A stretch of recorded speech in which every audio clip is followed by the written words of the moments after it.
Good morning, everyone, and welcome to a Network 216 production of the Faithful Dogs podcast. I am Tyler Johnson, joined by Zach DeFranco, Jack Robinson. Gentlemen, Saturday morning, a little different. I don't know if you've ever done a Saturday morning show, but how are you guys doing this morning? I'm doing good. I mean, I think the last Saturday morning show was probably draft. We probably did one during the draft or something like that. Yeah, that was something. Those are always fun. But I mean, the reason we're doing it this week, so late, is because of everything that kind of transpired in the Browns news and everything. We kind of wanted everyone to kind of digest what happened. And I think if I would have recorded Wednesday out of emotion, it would have been. We might have gotten canceled. Honestly. Not kidding. It would have been a rough show on Wednesday. That's all I would. That's all I can say. It would have been a rough show. Yeah. So it was good to take a few days off, kind of, buy back into the hype a little bit as a Browns fan. So yeah, no, exactly. Johnny, hello from Texas. Thank you for joining us, my friend. We really appreciate it. Before we get started, as always, guys, if you are watching us on YouTube, we ask that you just take a second, drop a like on the video, subscribe if you're brand new to Network 216, as we are trying to reach 3,000 subscribers here. We can't do that without your support. And again, it's completely free to subscribe. So we ask that you just take a second to subscribe to the channel if you haven't already. But again, dropping a like helps that YouTube algorithm grow. So if you wonder why we keep asking for that, that really helps the channel grow a lot as far as getting it out to a wider audience. So just drop a quick like on the video. But also you can watch the show on the Lockerverse app from the Dog Pound Lounge. We really appreciate everyone that joined us on Lockerverse and tune into Quarterback Unplugged with Browns quarterback Deshaun Watson and Quincy Avery. That is every week only available on the Lockerverse app. If you guys have any questions or comments today, feel free, send them to us. We're going to try and get to as many as we can. Not so much doing a game recap since we're Saturday morning here. So we want to get to some questions and comments if you guys have them. All right, gentlemen. Well, let's just get it out of the way now. The big news, of course, the biggest news, obviously, is that we found out this week, kind of out of the blue, truly, that Browns quarterback Deshaun Watson suffered a broken bone in his throwing shoulder that is going to need surgery. So the surgery is scheduled to take place next week. Deshaun Watson's been placed on injured reserve. He is out for the year. So yes, we have to relive our how we felt a little bit when this news was announced. But when you guys first heard this, what was your initial reaction? I want to know where everyone. Tweet. I thought it was a fake tweet. I kind of want to know where everyone was because I was I was starting kind of my work day. I just woke up, dude. Oh my gosh, man! I'm training on. I have to train still right now where I'm at, and the guy that's training me is also a diehard Browns fan. Like he traveled to Indy. That morning before we heard the news, we were talking Super Bowl. We were saying we are legitimate Super Bowl contenders. This offense has turned the corner, and we're just chilling, and all of a sudden he goes, "Oh my gosh!" And I'm like, "What?" And I kind of glance at my phone and it says Deshaun Watson out. And I'm like, "Oh, he's out for Pittsburgh game." He goes, "No, he's out for the season." And I'm like, "What happened?" I thought he was getting an MRI on his ankle. Then he obviously, tells the doctor he has more discomfort in the shoulder, probably just trying to be proactive because he was gonna be battling that all season anyways, Find out you broke something so rare in your shoulder, no one even knew what it was. It was like a 1% rarity that an athlete would break that bone in their shoulder. Crazy, man. It's classic Browns luck right now. That this offense was seriously going to turn the corner. They still can, we have a good enough defense to turn the corner as a full team, but just classic Browns luck, man. After Tennessee, what we saw in the second half from Deshaun, the shoulder injury happens in the first place. And then the fact that he even led that game-winning drive with a broken shoulder, my goodness, dude. My goodness. And the high ankle sprain. Yeah. I mean, that's like, you see Mahomes do that. Quarterbacks play tough, go to the medical tent, do whatever they got to do to get back out there, tape it up. But a broken shoulder in your throwing shoulder, dude, that's some next level, just built different kind of stuff. It really is. Real quick, where I was. So I had just woken up in the morning, and I mean just woken up. and one of my buddies sent me something, and this was actually right before it was announced, like the Browns announced it. It's like Deshaun Watson was posting things on Twitter. He's like, does this mean anything? And I said, I mean, Deshaun's posted things like that before, so I didn't really think anything of it.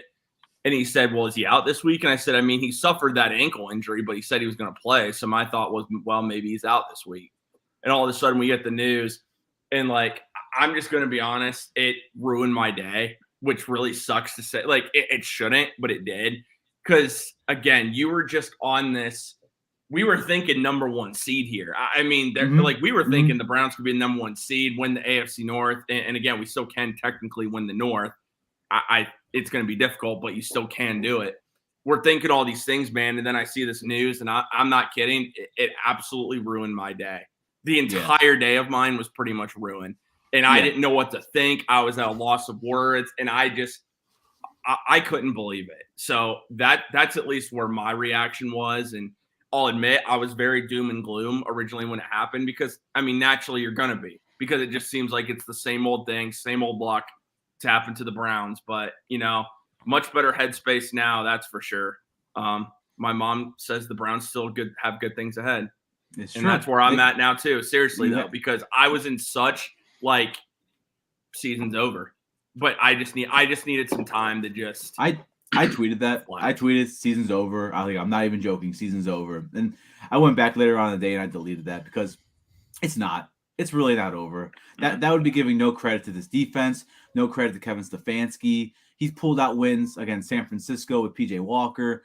That's kind of. I was very dramatic when I tweeted that. But I mean, in the moment, like I said, if we would have recorded on Wednesday, I probably would have been very dramatic and I would have said some stupid crap. So that's why we're recording today. It would have been a terrible show on Wednesday. It would have just been everyone saying. Tomorrow we have. Oh, the comments would have been amazing. Though. I mean, it would have been horrendous. And like I just woke up. I was getting ready to go to a trade show, and all of a sudden I'm looking at my phone, and I'm like, what are these weird ass tweets coming out of me? Like I'm like, there's no way that these are real. Like he was going in for an MRI on his ankle. And then all of a sudden it's like, oh no, this is the Browns official Twitter account. He's out. And I'm like, you gotta be kidding me, right, man? And now I gotta go and I gotta stand at a trade show and talk to people for 8 hours. Like, oh my gosh, this is gonna be horrendous. And but like honestly, if we had done it that day, I think that probably would have been the worst show of all time. Like actually one of the worst shows. Because we would have had we would have just completely just doom and gloom. It's over. We're so screwed. We're cursed? All that stuff. But yeah, I mean, I slowly but surely just started to just accept it and realize that this team is still good enough to win games. This team, the defense can still win you games. We just need good enough offensive play to win you games. And especially when they said that DTR was the guy that they're going to turn to and they're going to make sure that he's going to be prepped the entire week. I'm like, okay, well, at least they have a vision. They have an idea of what they're doing. And it's not like, at least this didn't happen on Friday. Like they went in for another MRI and they found out that he had a broken shoulder on Friday. And then all of a sudden it's like, oh crap, now we're scrambling to get everything back together for the Pittsburgh game. At least we have an idea that they know what's up.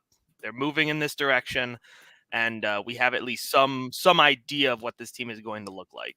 Yeah. And that brings up the next point here.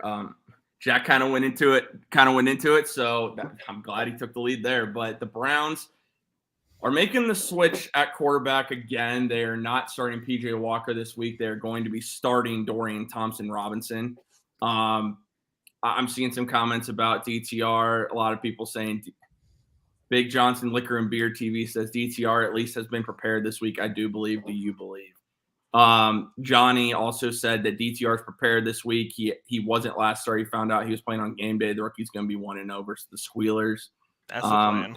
And then Connie said we still don't know what DTR's ceiling is. So what I want to ask you guys is, how confident are you in Dorian Thompson-Robinson? It's kind of hard to say. I mean, you saw a very promising preseason. The realists in our group chat after the preseason were like, hey, he's playing guys that probably won't be in the league, come season. But But that being said, I also loved what we heard out of him when they interviewed him this week, saying, I have experience now. I'm not coming in there, unprepared. He admitted it. I mean, it was a bad week. He probably felt like crap that he got forced out there, but he admitted it, that he wasn't prepared to play the Ravens and one of the top defenses in the AFC, if not the league, along with the Browns and stuff like that. So now you got preparation. Stefanski can really kind of, knowing that Deshaun's not coming back, can shift the offense now to Taylor, Dorian Thompson-Robinson. And you guys can't say Stefanski cannot cater an offense around whoever he has at quarterback. Mm-hmm. He's done it multiple times already in his coaching tenure.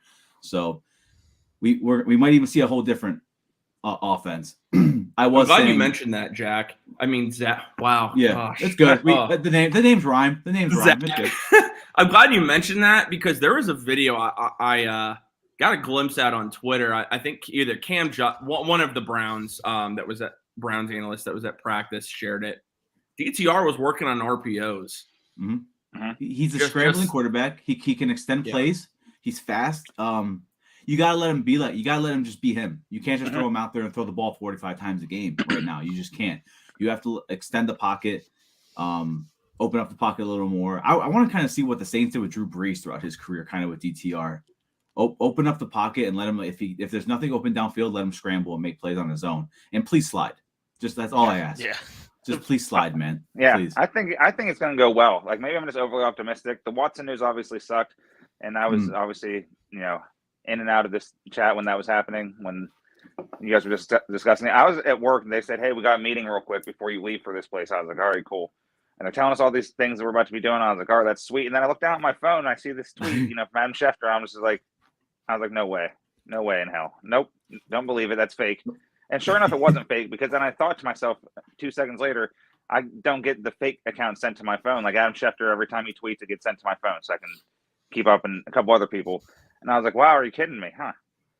And I was sort of bummed, but then I was driving on the road for a while for work. So I was just not thinking about it. I was like, you know what? I'm just going to listen to music. I'm going to be good. And I thought about it. Like, yeah, that sucks. And they said, hey, DTR. I was like, okay. And then I heard DTR speak. And then there was a video that I just saw of Kevin Stefanski. That was his guy in the draft. That's who wanted to pick him. And he has a similar skill set as Deshaun Watson. He's not as good, obviously, as Deshaun Watson, but he has a similar skill set. And the fact that he was able to own up and be like, hey, yeah, I was bad in my first game. I wasn't prepared for that. I really didn't think I was going to be playing. This is way different. Now I know what to do. It's a whole week of practice. And I think they're going to do well because I think the defense can spark their energy. And I think that they can do enough because their running game has been pretty good over the past couple of weeks. They're still second in the league overall, and they've lost Nick Chubb in week 2 against this terrible team that we're about to play. So I think he does well, and I'm very confident. And I don't know if numb is the right word, but I'm just like, okay, what's next? What's going to happen next at the quarterback position? And if Kevin Stefanski can find a way to coach this team to a win on tomorrow afternoon, I don't want to hear shit else about him ever again. Mm-hmm. All these play calls, his Denny's menu, all that nonsensical stuff that we see every time that there's a call that us armchair quarterbacks don't like. The man wins football games with whoever the hell he has at quarterback. That's it. Yeah, Eddie, I think the idea that you're numb to it all. I mean, what have we already had to go through this year? We lost Nick Chubb in the second game. We lose Deshaun for 4 games. We have to watch PJ Walker play. We have to watch DTR get destroyed by the Ravens. Then he comes back and he plays 2 good games and then he's out for the season. And it's just at this point, we're just going to run with whatever we got. Cause I mean, nothing, it's all kind of at this point relative. It's not really, nothing can hurt you more at this point, really. If DTR goes out there and stinks, it's well, can't expect that too much out of him. I mean, he's still a rookie and, he's going up against a rival. But at the same time, it's if he does really good, it's okay, we're back in this. At this point, there's no reason to have nothing but high expectations for the season. And then if things go bad, then you know what? You just live with the punches and you keep going. Yeah, I mean, I'm super interested to see just how good DTR can play when you have the game plan completely designed for his skill set. Yeah, he struggled a lot in the Ravens game, but I mean, that was a completely different playbook. His first start against an elite defense. I don't think anyone really expected him to come out and blow the world up. Obviously, I think a lot of us picked him just because of DTR didn't even expect to come out in general. Yeah, I know he just didn't expect to come out in general. I mean, it was a terrible situation. And I mean, I remember I was still like, you know what? I think DTR is gonna go crazy and he's gonna, be like do really well because obviously that's just me being a homer. But at the same time, I really do think that they kept this guy because they saw something in him. They think that he can be a suitable backup. They think that he can be a guy that can stay here for a long time and do the job as necessary that a backup needs to do. And I think that they must have seen something, and they know that if they give him a full week, give him full reps, give him everything that he needs, and they set the offense up around him, that he can do well. And I think that also they know that they don't need to really rely on him for everything, that he doesn't need to win the game by himself. They have an extremely good run game still. They have a really good defense. Just control what you can control. Don't force dumb turnovers, and you'll be fine. And I think that that's pretty much all that they're going to be expecting Dorian Thompson-Robinson to do, is just not throw the game away, do what he can do, but don't force anything. The best case scenario for the Browns, and the fact that I have to say this really sucks, but the best case scenario for the Browns right now is that you found Brock Purdy 2.0. That right now, that's your best case, because you need this guy to take you on a run, a magical run, and it would cause a lot of but I'm telling you, if this guy can lead us on a run, man, it would be nuts. I can't wait to hear the off season. Listen, I know, but what I'm saying is, though, if you think about it, like, DTR now has that, like, Brock Purdy did this last year. Brock Purdy, in a similar situation, came in and was just absolutely lights out. Now, again, different teams, like, I get it. Same type of scenario here, though, is at play. If DTR can at least make it reasonable, for sure. Now, there was some news yesterday, and this is another good reason we're actually recording this morning. The Browns brought in veteran quarterback Joe Flacco for a visit and a workout. Did not sign yesterday. They're keeping open line of communication and want to see potentially revisit it next week. What are your guys' thoughts on the Browns bringing in Joe Flacco for a workout? I think the only surprising thing for me is he's the only quarterback we worked out, which kind of surprised me. I mean, I was surprised that, kind of like you, that he was the only one that they brought in. I mean, the fact is that the free agent veteran quarterback room is actually pretty barren right now, outside of like a couple of guys who've already been signed. Like I'm sure Carson Wentz would have been signed by now if he was still available. But yeah, I mean, I'm really interested to see kind of what their thought is with Joe Flacco. Like, are they waiting to see what DTR can do, and depending on that, are they gonna then move to sign him and just, I don't know, probably cut loose PJ Walker? Yeah, I mean, I'm interested to really see like what exactly they expect to get out of him, because I mean, he's not a very mobile quarterback. He's old. Clearly, they think that he can at least be serviceable as a backup, or at least as a replacement for right now. But I'm not really sure how much I would expect out of him, and if they don't think that they can get similar production out of DTR. Yeah, it just speaks to how they didn't address this in the offseason. They had Josh Dobbs on the last day of camp, traded him. Okay, that's fine. You believe in DTR. And then that came back and really, did not do you any favors. And Josh Dobbs is now one of the biggest success stories in the NFL this year, being traded and then 3 days later winning a game that he didn't think he was going to be playing in. But that's neither here nor there. It's over with. So in the offseason, I expect them to go out and get a veteran backup. And that just goes to show the whole league, you have to have a competent number two behind your number one in case something happens. This year, we've seen at least 6 quarterbacks go down for the season. 6. That's insane. That's a little under a fifth of the season, or of the starting quarterbacks. And you have to have that good backup. And right now, the Browns, we don't know if we have that good backup. PJ Walker was not it. He had some moments. He had a couple game-winning drives, and I was like, okay, wow, okay. Let's just do this for a whole game now. But the thing with DTR or Walker, whoever, they don't have to be this sensational 300 plus yards and 3 touchdown games. They just have to manage the game and be competent. Mm-hmm. Don't turn the ball over more than you score. Lead the team down in the red zone and don't turn it over. I mean, that sounds easier said than done, especially against a Pittsburgh defense that's pretty stout. It's just competent quarterback play, and I'm excited to see what DTR can do. I think it all kind of starts with building that confidence in your rookie quarterback too from the jump. So like, just take what the defense gives you, man. Like, I don't think you can go out there and just go, okay, first down run, second down run, third down throw. I don't think that's how you have to do it. You got to go out there. You got to let DTR play. But you also got to try to play to his strengths, like we said earlier. I think this is that type of week where you just got to take everything the defense gives you. If it's fourth down and you can kick a field goal, just kick the field goal, take the points, build that confidence. The defense is going to do their job, especially at home this week. And we'll get into the game preview. But I just really think this is that type of week where we didn't sign Flacco because we want to see what DTR is going to give you on Sunday first. That's what I personally think. I don't think there's a rush to sign Joe Flacco. Personally, obviously, I might be a whole different opinion next week if things go south, but I don't want Joe Flacco. I don't think that it doesn't excite me. I don't think it does anything for us. I think DTR gives us more of a, because we don't know what ceiling, but we could possibly see a little bit of it on Sunday. I think DTR gives you a little more of versatility on offense with the team that we have and the offense we already have built. I also agree with this here. Roll him out more, move the pocket. He can run. I expect him to use his legs a lot. I really do. And I think he's going to need to against Pittsburgh.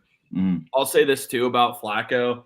You know, it would make no sense to even sign him now anyway, because why would you want him to potentially take up a spot for someone else going into the weekend? It just doesn't make sense. I have nothing against Joe Flacco. I really don't. I guess if it was me, there's a guy that's on the Jets practice squad that you could sign, younger, has decent experience, has proven he can win the league. Trevor Siemian. I don't know why he's still on the Jets practice squad. I would go for him. Again, that's just me. I'm not Andrew Berry. I'm not Stefanski. But that's what I would do. I also kind of like Nick Foles a little bit as a better option as opposed to Joe Flacco. But again, that's me. I guess the only thing I'm a little bit worried about is if you bring in Flacco and let's say you do have the intent at some point to start him. If that is the case, then you changing the offense again? Because exactly. Joe Flacco can't move.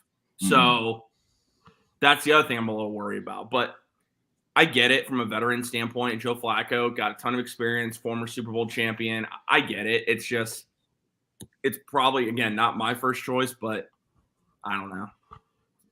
I mean, at this point, you need a third quarterback. I still have a feeling, let's say DTR plays well this week, or let's say he wins and plays to where he doesn't turn it over, doesn't light it up, but doesn't turn it over. Just manages the game. That's it. I think they look, and I hate saying this, I think they're going to more look at the mold of bringing Kellen Mond back. I agree with that. I don't really see the point in changing the entire offense when you're sitting 6-3 in the toughest division in football. Joe Burrow just went down for the year. The Ravens just lost Mark Andrews. So, I mean, Lamar Jackson said at the podium, like, yeah, I got drafted with that dude. That's my wide receiver one. Like, Lamar Jackson just lost his best target. Yes, you saw Odell Beckham kind of show glimpses, but that's going to happen. He's going to have those type of games. Zay Flowers is versatile as heck. He's a beast. I love Zay Flowers. It's a division of defense right now in the AFC North, and it's showing that the Bengals kind of lack on offensive line and defense. So you're there. You're right there. You got to win this Sunday. Keep building that confidence, and the stretch to finish the year is good enough for DTR to manage games, defenses to help you win games, and just keep piling them together. It doesn't have to be flashy now. It doesn't have to be at all, but you just got to find ways to win. And right now, the Browns have been doing that. Real quick, Johnny says Jacoby wants out of Washington. Maybe we see that. First off, the Browns are so deep in the waivers. Someone's claiming Jacoby Brissett. I promise you. There's no reason why someone wouldn't claim him, and it wouldn't be the Browns that would get him. I don't know where people are getting this idea that like teams are just going to drop their quarterbacks and we're just going to just scoop them. I don't understand that mentality because I heard the Tannehill stuff too. We're not going to get Tannehill either. Thursday. That was dumb as hell. Tyler and I talked about that Thursday, and I was just like, "What are we even doing? Like, how do you come to that conclusion? Oh, they're just going to he's going to force his way out to go to Cleveland. Is that really how things work? No, it's not. They're not going to force their way, especially to come to Cleveland. As good as that defense is and as good as a Super Bowl contender they can be with good quarterback play, someone like Jacoby Brissett and Ryan Tannehill are not just going to be like, hey, Titans, Commanders, release me so I can go to the Cleveland Browns, even though I'm not even guaranteed to go there. I don't get it. See, here's the other thing, too, to keep in mind with that is, once again, what incentive – this is what I'm at – general question. This isn't taking a shot at anyone. This is a question. What incentive do these teams have to release their quarterback? What incentive does Tennessee have besides hoping a team claims Tannehill so they have to eat the contract? Because if not, the Titans are paying that money for him not to be on the roster. Same with Jacoby Brissett, though. What incentive does Washington have right now? Washington's still in the playoff mix. So which is funny to think about after they traded everybody. But what incentive does Washington have right now to cut Jacoby Brissett? Because Jacoby asked really nicely. He said, can you please cut me? I want to go back to Cleveland. Can you cut me, please? And they said, okay, fine, Jacoby. You're just such a nice guy. And then they cut him. How did this conversation just get completely I forgot how we got on this, just Jacoby Brissett. Because now I'm just seeing a bunch of Jacoby comments. It'd be great. It's not happening. Like, okay. All right. I should. It's probably on me because I shouldn't even have pulled up the comment. But anyway, I'm seeing some people legitimately didn't understand. Some people legitimately don't understand how that works in the NFL. So like we're on the waiver wire, and since we're actually good, then we don't have top priority. If you guys play fantasy football, if you guys are watching, it's waiver wire every week. So like it's the same process in the NFL. That's it. No collusion here. No collusion. That's right, Ruxin. All right, boys. Well, coming to town this week is a team that every one of us absolutely despise. And the question I want to ask you guys, because I think it's a fair question, is there any team that seems to get more lucky every single year than the Pittsburgh Steelers? Is there any team that gets more lucky? Deshaun Watson out for the year. Joe Burrow now out for the year. Lamar Jackson battling an ankle injury. Is there any team that gets more lucky? And the Steelers never have more yards than their opponent, and they still find ways to win. Is there any team in the NFL that has more luck than the Pittsburgh Steelers? Serious question. No. I mean, I don't get how a team that gets outgained honestly their defense just is super lucky because their defense isn't very good. It just gets very, very timely turnovers. And then they have the worst quarterback in the division still, even though, two of the starters got hurt. I mean, it's just, I don't understand.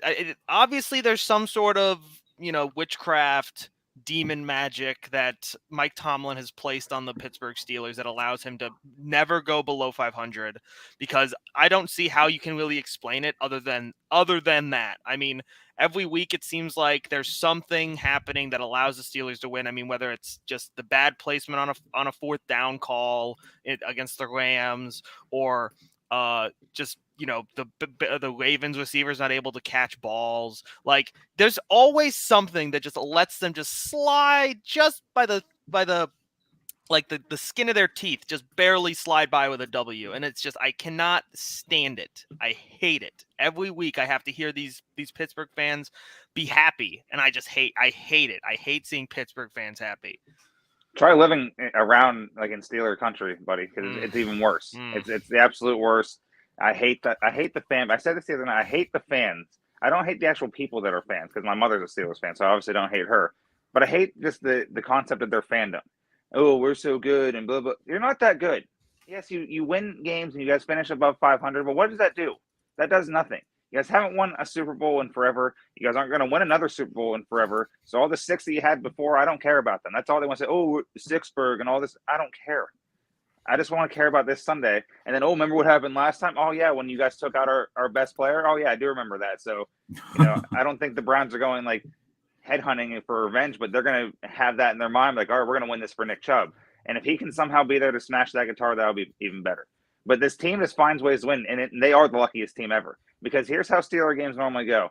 First half of the game, they're getting beat down by 10, 13, 14, 17 points. And then the other team just suddenly forgets how to play football and they can't score. And here comes the Steelers getting a turnover or a turnover for a score, like they did twice against the Browns. So that's that way they slithered against us, Jack. And it's just so annoying because as soon as you know that it's like close, they're gonna find a damn way, and it makes me so mad because I have to see it all over when I go out everywhere here. I'm just like, oh, and then I have Browns. Oh, you're a Browns fan? No, I'm just wearing the Browns clothes because I feel like it. It's just they're annoying. I hate them. I can't. I hope that we put up 50 points on them tomorrow. I hate them.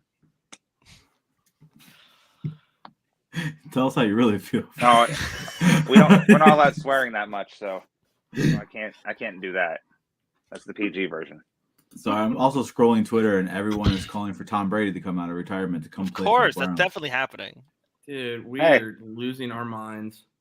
Didn't he just make a commercial where he said he doesn't want to do it? Come on, guys. His avocado ice cream dealer told me that he Also, that he of all wants teams, to come dude, back he to the would go Browns. somewhere warm or in a dome and where everything's catered to his every need. Yeah, it's not here. Dude, Tom Brady came to Cleveland. Like, the internet might break. That'd be The internet might break. That'd be the greatest day in Twitter history. I don't care. Yeah.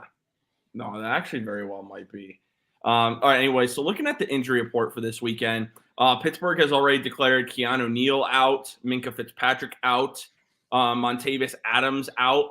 So those are three key players for Pittsburgh. They are going to get Pat Freiermuth back, it looks like, for tomorrow. Cam Hayward has been limited all week. He looks like he's gonna play. Deontay Johnson is going to play. But for the Browns, no Juan Thornhill this week, no Marquise Goodwin. It looks like we are going to get back to Juan Jones. He said he is going to be ready to go, which is huge. And Kevin Stefanski said that Jerron Christian will start at left tackle. So how are you guys feeling a little bit about the offensive line this week? Better with the Juan back for sure. Mm-hmm. Left tackle wasn't really the issue on Sunday in terms of our offensive line. So I think he held his own. I think Christian held his own. I don't know. I mean, I just feel like it depends on how the offense looks as well. So I don't think you're really going to have DTR just stepping up in the pocket trying to make throws over the middle of the field or anything like that. So as long as they can hold blocks and DTR can scramble if he needs to or make plays out of the pocket, that's really going to be the tell sign. So yeah, I think that really this whole game is going to be just a fight between the offensive linemen and you got guys like Alex Highsmith and you got guys like TJ Watt, because I think that a lot of the other parts of the Pittsburgh defense are exploitable, and it's really just going to come down to, can DTR get enough time? Can you scheme the run game around avoiding those game breakers on the edges? So having DeJuan back is a massive plus. And I guess we get to see how good Christian really is because he's going up against a really good player in Alex Highsmith. Yeah, they did great last week. I thought they did extremely well with a makeshift offensive line, and that's credit to Kevin Stefanski and Bill Callahan. But you said it, Zach, if Stefanski can scheme them away from the weaknesses, and he's very good at doing that. I don't care what anyone says about him. He is very good at scheming the offense in ways that benefit his players to the best of their ability. Having DeJuan back is huge. Christian played extremely well. They only allowed 4 sacks, and some of those, it happens. But that's the Ravens defense. But they were able to rush for 78 yards or something against that Ravens defense. Yeah. So I have confidence that this offensive line, no matter who's there, last week I was like, oh, DeJuan Jones is out, dang, that sucked. Then he's back now, and he gets to go against TJ Watt again, who he held him relatively in check for the most part in the initial meeting in week 2. So I don't know what it is about offensive lines in Cleveland, but they just work. And if we can establish, get the blocks, like you said, and establish the running game, that'll help DTR even more. I'm highly confident, even though Watt and Highsmith are two of the best players in the NFL. I'm very confident that the Browns can hold them in check and keep them at bay and just, do enough to win the game. Yeah. So when it comes to the offensive line, because it was a choice they had to make this week, do you guys agree with starting Jerron Christian over James Hudson? Because that has been an interesting debate, it looks like. I do, just based off what we saw last week. Mm-hmm. I mean, they both played well. Because Hudson played a little bit. They played well, but you can't have 2 left tackles just rotating them. Mm-hmm. Yeah, I mean, I honestly, I don't really care who started. I didn't have any sort. I didn't have any sort of like leg in the fight. It's not like I'm looking at him like, yeah, Christian's technique on the left tackle position isn't as good as James. Like I think that the guys in that room, they like. I'm sure Bill Callahan is looking at those guys, and he's like, I think Christian's better at the left tackle position for this week. And he has some momentum after last week. He did really well, so let's just keep him at that position. Let's not shake it up or anything. Because I think I'm trying to remember who said it, but they were saying that a lot of the offensive tackle position, a lot of it is comfortability and trust in the guy next to you, and you would prefer, and like just the chemistry of the guys, and you would rather not change it up if you don't have to. So obviously, if it was working last week, just keep it going this week, and obviously just keep the guys in there that are comfortable there, because it's probably better than trying to shake it up and put the guy who you think is 100% better or whatever, if you think it gives you a little bit of an edge. Ron Christian played really well. Keep him in the position. Let everyone kind of just know who they have besides them, because it makes everyone else's job easier. I'm all for Christian starting. I mean, the dude played pretty well against Baltimore, especially given the circumstances of not being with the team for that long. People are already claiming that, this guy might be better than Jed Wills. I think we're getting way ahead of ourselves with that. Yeah, the dude played one game. Relax a little bit. Now, I'll say this. This is what I will say. If he can put up a really good performance against Pittsburgh, I don't know. Maybe you found something there. Because if you can do that against Baltimore and Pittsburgh in back-to-back weeks, you'll have my attention a little bit. I'm all for Christian starting. Nothing against James Hudson. I mean, but James Hudson, his career in a nutshell was that push pile play against Baltimore. The dude doesn't block a single person and then comes out at the end of the pile and is the most pumped up ever after not doing anything. He's like that dude in high school when you're doing a group project that takes all the credit and doesn't do anything. So that's what James Hudson made me think of. But yeah, I mean, Jerron Christian according to PFF, dude, had a great game against Baltimore for just kind of filling in. He did. I mean, 72.3 grade pass block and about 70 or 63 for run block. I mean, compared to James Hudson, who had 61.6 pass block and a 44.1 run block grade. So pretty solid. Solid, I would say.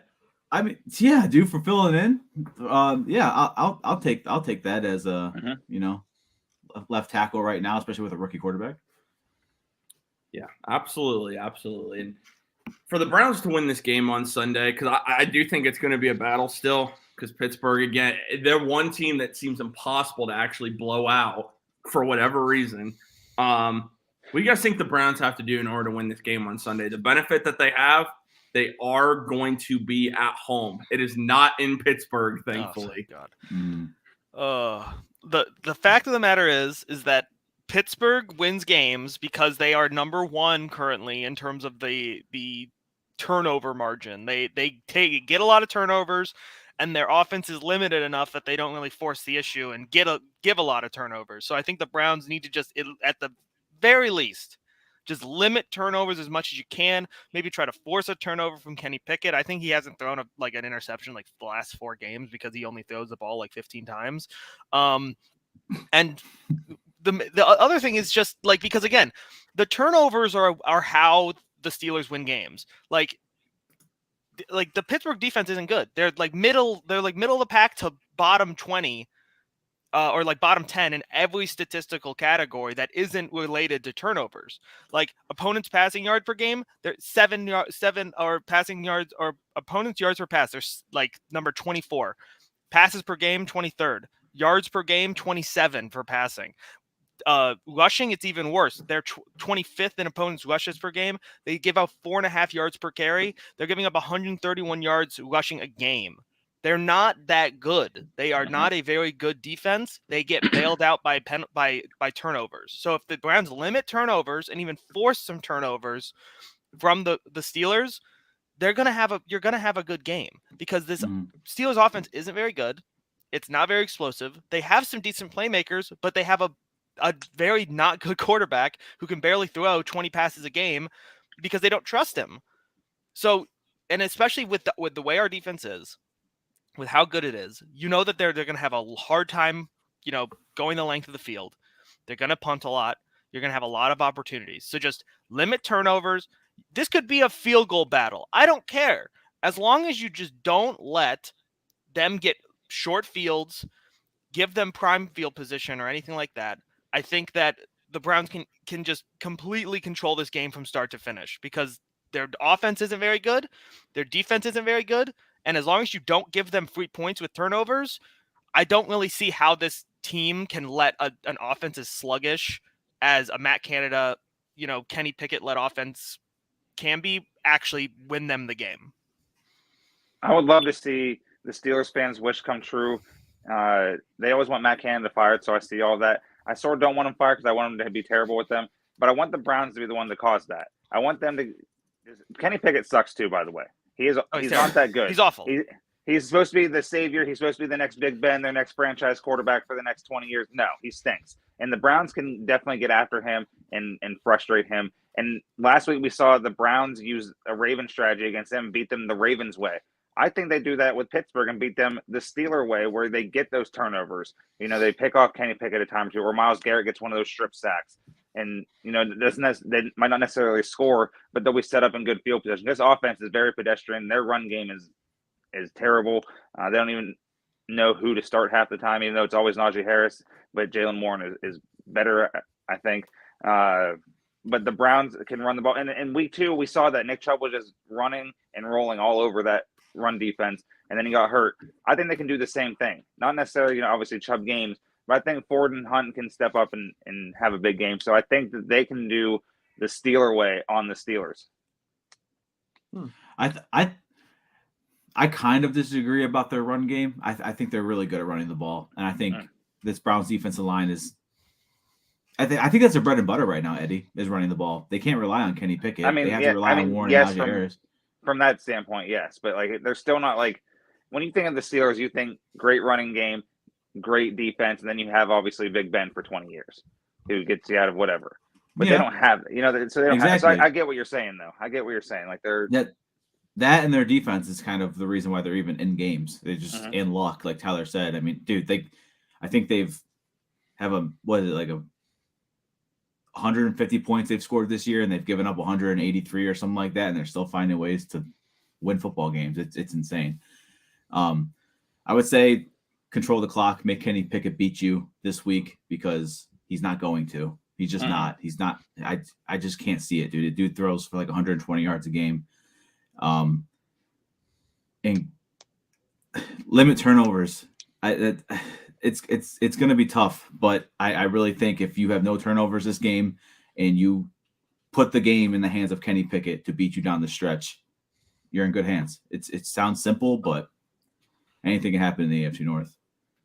Just know that even among the Pittsburgh Steelers faithful fans, on their Twitter, they have giveaways where the standards for the giveaways for a Kenny Pickett jersey or a Jerome Bettis jersey are so low that they're he just needs to throw a passing touchdown.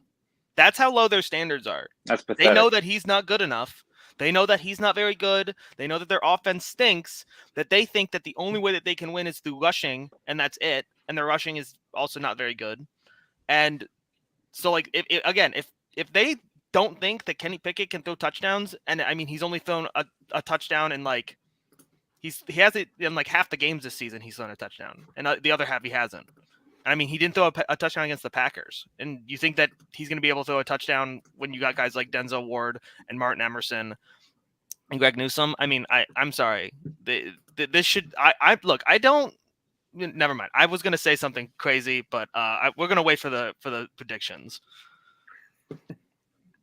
Sounds good, man. I don't know. I just think I think they're really realizing what they have with Jalen Warren, and I think they're starting to kind of turn the corner and make him their running back one. Well, he's the better running back. Exactly. I think they're starting to really realize that. I think that's why their running game in general has been kind of blah this season, was because they've invested in. I mean, that draft pick into Najee Harris, and he's just not it.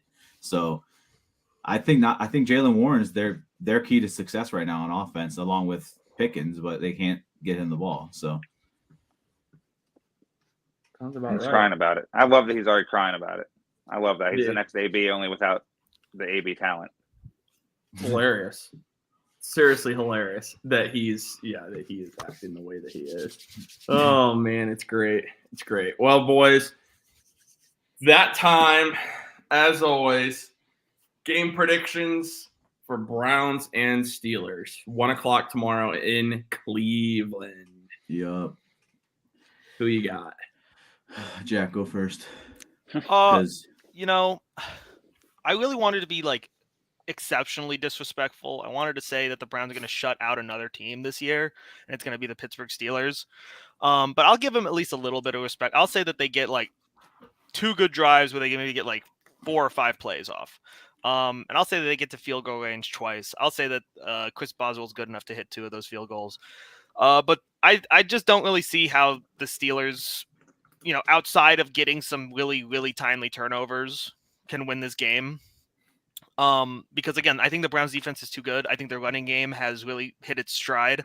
And I mean, when you put up those kind of numbers on the Ravens, who are a good rushing defense, and then you go up against the Steelers, who are a bad rushing defense, I feel like you're just going to control the game. You're going to control the clock. So I think the Browns are going to handily win this game 24-6. Okay. I have a similar score. I had 23-6, so we're right there with each other. I think 6 might be a little high, honestly. Well, I was going to say 0, and then I said, you know what? I think I'll give them 2 drives. 2 drives where they get into field goal range, and Chris Boswell is good enough to hit them. Yeah, I'm going to go with 3, actually. I'm going to go 3 less than you. Go 23-3. Yeah. I really don't see how, and I know it's the Steelers, and I know that this is the AFC North, and anything can happen. But I just don't see how, even with DTR, I don't care who it is, DTR, Deshaun Watson, Baker Mayfield, whoever it may be, I don't care who it is out there. I think that the offense is still better. They still have playmakers. They still have Amari Cooper. Elijah Moore's been more involved lately. David Njoku has been having a great stretch here, and he has a great shirt on Homage. Make sure to check that out. And our links. There we go. But I'm going 23-3. I don't think this is close. I think, like you guys said, they control the clock a lot with the running game, which has been a lot better than when we initially were like, oh, okay, we got Chubb. Okay, we brought Hunt back. Okay, well, now Hunt scored in 5 straight games, and Jerome Ford is, if he just starts off north and south and doesn't do that little hoppy stuff, then he has effective runs. So I'm 23-3. I think this is going to be not a close game, but a pretty low scoring game. I think you're just going to see DTR manage the game. Defense is going to come out, and I just don't see us losing to Pittsburgh. I just can't, dude. I do think like I said, I think it'll be low scoring technically, but I got the Browns 17, Steelers 9. So close enough. Oh god, Tyler's gonna pick the Steelers, dude. Tyler's gonna pick the Steelers. I know. Tyler's like our Adam Rank, dude. Oh my! Although Adam Rank was the only person who picked the Browns against the Ravens. I know. I can't believe that. That's a funny little. I will give him credit wrinkle for that, in this. So go ahead, Tyler. Come on, let's hear it. Let's hear what we got. Let's hear what you're gonna say. All right. Well, Pittsburgh always finds a way to win. I just don't know if DTR can do enough, because I think it's going to come down to, in the fourth quarter, DTR is going to have to make a play to win this game, and I don't think he can do it at least right now. It's going to be close as always. I do think he leads 1 touchdown drive in this game, but I got Pittsburgh 17-13. Oh my god. Tyler, I really hope at this point this is strictly just reverse psychology. I hope it is too. But hey, again, remember I was the only one when we went to Pittsburgh to pick the Steelers, and they changed it the day of. Remember how? So you're the real reason Nick Chubb is out for the season. Yeah, I am. Everyone can blame me. Dang, I'm ready. People would too. People would absolutely. So Tyler, hold on. I want to put something into perspective, okay? You're saying that the Browns are going to let the Steelers score 17 points, right? That's what you said? Browns defense now. The Browns defense didn't even let... I didn't say that the Browns defense would do that. I think Pittsburgh's defense might get a touchdown tomorrow. Okay, that's what it is. Because I was going to say, like, the Pittsburgh didn't even score 17 points in Pittsburgh with their offense. Like, I think the Steelers defense might score 1 tomorrow. We'll Unfortunately. see. We'll see. Unfortunately, I mean, we'll see. You don't think the Browns defense can also score? I didn't say that, but I think given the fact that Kenny Pickett, believe it or not, has actually done pretty well this year as far as turning the ball over the last couple games. I don't know. DTR threw 3 picks in his first start. Okay, he didn't know that until 2.5 hours prior. That doesn't mean he won't do it. That doesn't mean. I guess, yeah. I guess, you can't. I get it. We're kind of using DTR's last start as like a baseline, so I understand. I think he still throws a pick. I mean, I said he'll lead a touchdown drive, but I think he still throws a pick in this game. I mean, PJ Walker was averaging 2 picks a game. I mean, PJ Walker's PJ Walker. So, just saying. All right. Now on to the rest of the NFL slate. Jack, what is one of your predictions for tomorrow? One of my predictions is the Chiefs are going to beat the Eagles on Monday night. Of course they are, because Taylor Swift's going to be there. So. Of course, Travis Kelce's going to get like 3 touchdowns. It's a good game. It's a good game.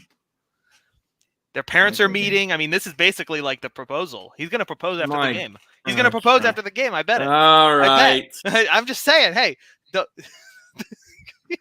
bro, I can't. I can't have that. Bro, the internet would be absolutely brutal if that. I'm gonna take a game that's gonna shock you guys. I'm gonna take the Jets over the Bills. All right. Well, then I'll give the opposite because I got the Bills over the Jets. Okay. I got the Eagles over the Chiefs. Okay. All right. All right, Jack. I'm going to take our good boy, the Pastronaut, winning over the Broncos. In Denver. Okay. Yeah. I think that's what I picked on the Thursday night show as well. It is you picked that too.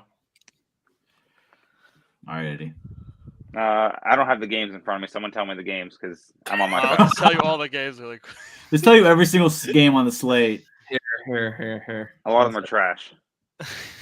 Let me make this easy. Actually, let me get Seahawks over Rams. Seahawks over Rams in LA. Okay. That's a good one.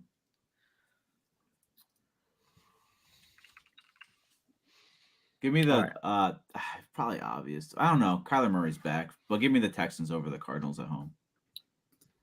All right, another one I had. So yeah, you can pick it still. I know. I'm saying I don't have to explain it, so I'm fine with that.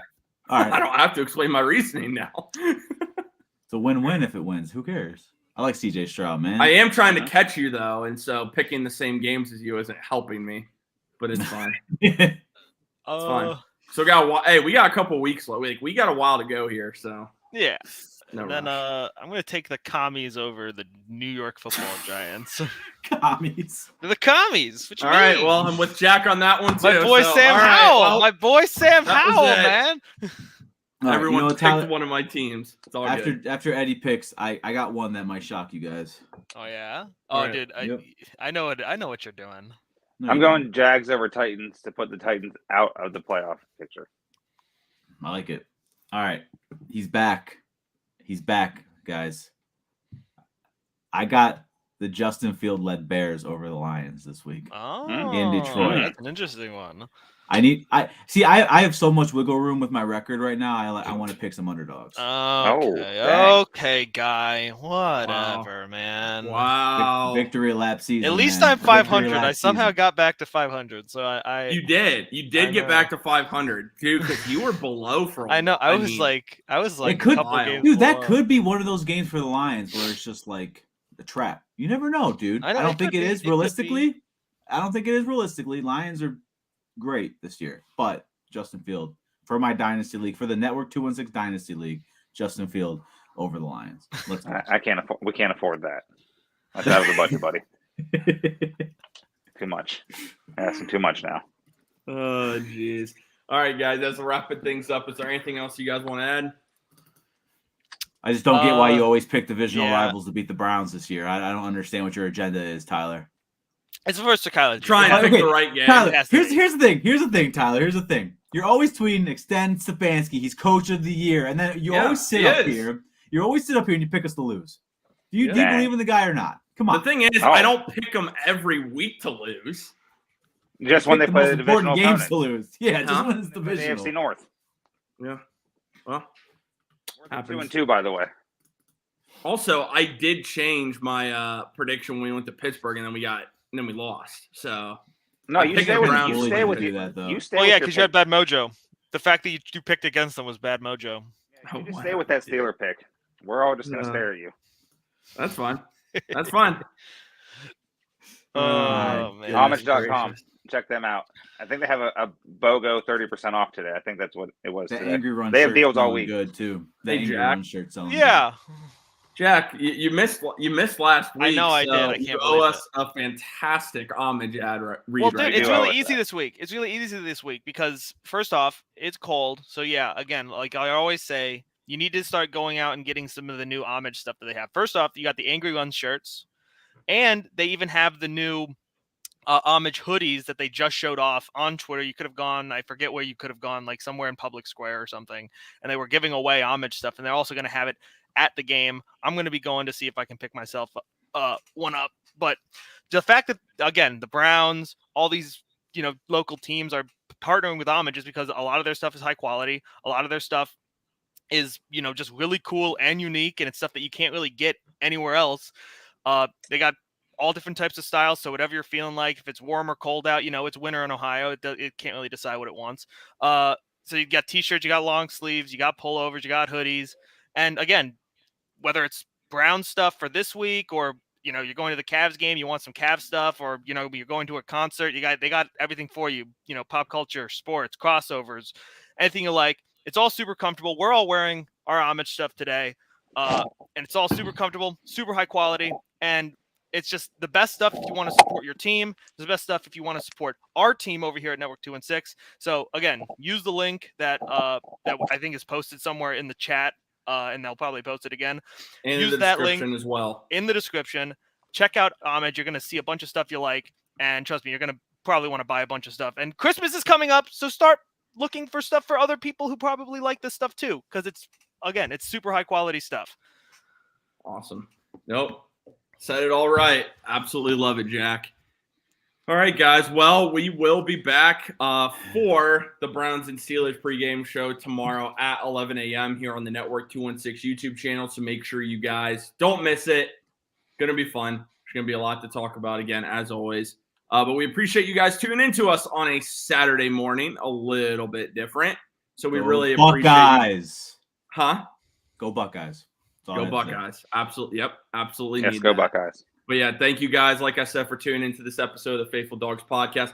Drop a like, subscribe if you're brand new, Network 216. We will talk to you guys all again soon. And as always, go Browns and go Buckeyes. Go Buckeyes. Go Browns. Comment, sub, buy homage. Tyler's a quitter.